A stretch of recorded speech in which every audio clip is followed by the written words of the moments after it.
यतो धर्मः तथैव जयः।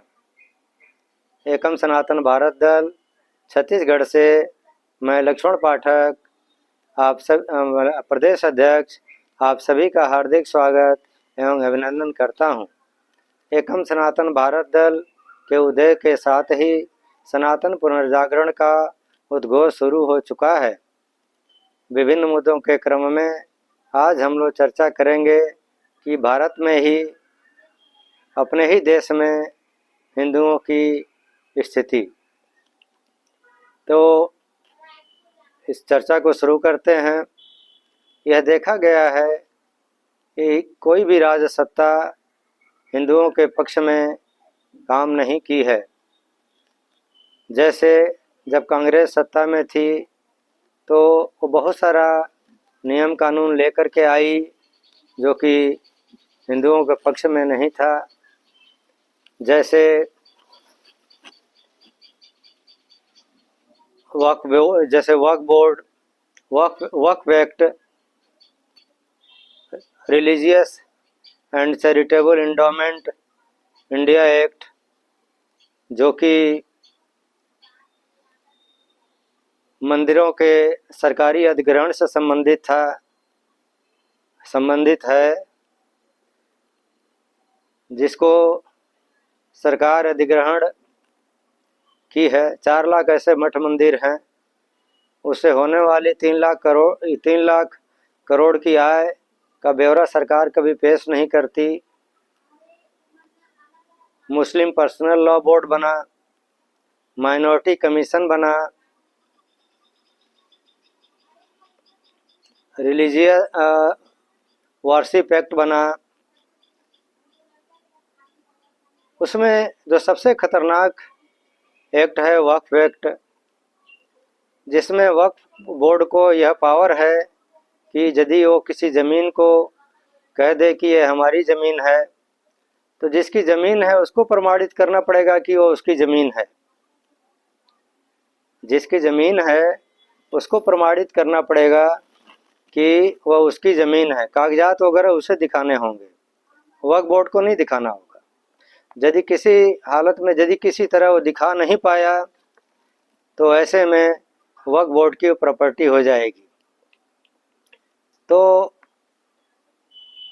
आप जो इसमें विक्टिम पक्ष है वो किसी इंडियन कोर्ट में नहीं जा सकता, चाहे लोअर कोर्ट हो, हाई कोर्ट हो या सुप्रीम कोर्ट हो, उसकी सुनवाई वहाँ नहीं होती, वक्फ बोर्ड में जाना पड़ेगा।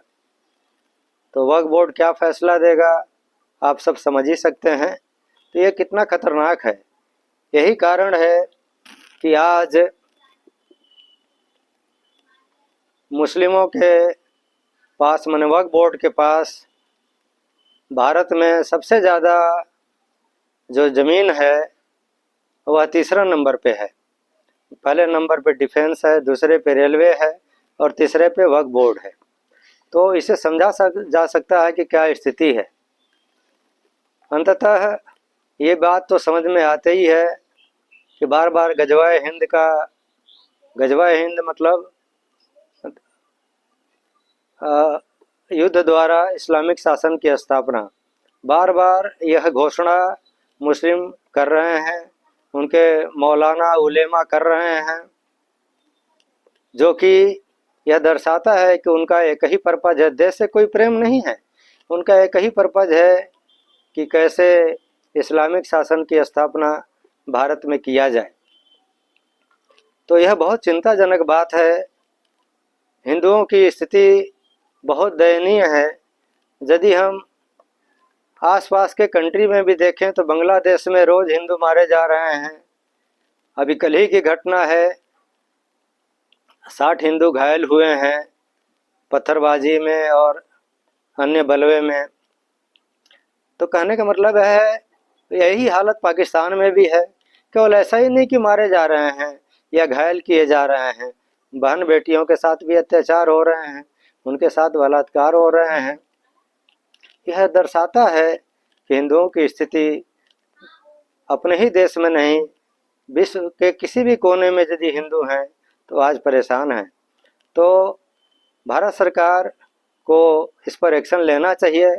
भारत सरकार को बांग्लादेश और पाकिस्तान को इस मुद्दे पे यदि कुछ इस तरह की घटनाएं घटती हैं, हिंदुओं के साथ अत्याचार होते हैं, तो भारत सरकार को कम से कम इस मुद्दे पे अपनी राय रखनी चाहिए और उन्हें सचेत करना चाहिए कि यह ठीक नहीं है, क्योंकि यह न्यूटन का थर्ड लॉ ऑफ मोशन कहता है कि every action has equal and opposite reaction.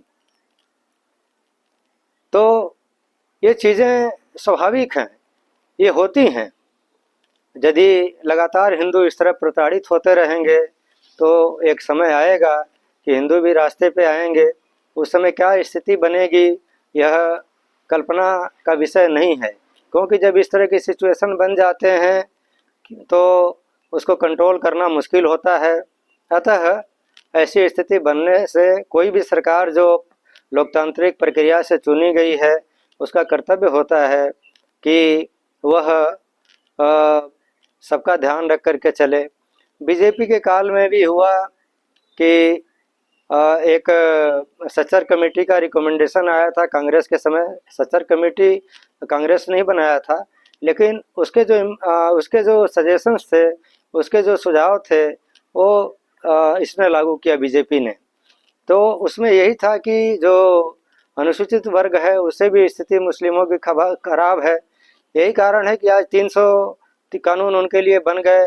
उनके जो मौलवी है, मौलवी को फीस दिया जाने लगा, उनको सैलरी दिया जाने लगा। बहुत सारे मदरसों को संचालन किया गया, उन्हें मान्यता दी गई और मुस्लिमों के बच्चों को इसमें आईएएस और आईपीएस वगैरह की परीक्षाओं में फ्री कोचिंग दिया जाने लगा, उन्हें स्कॉलरशिप दिया जाने लगा।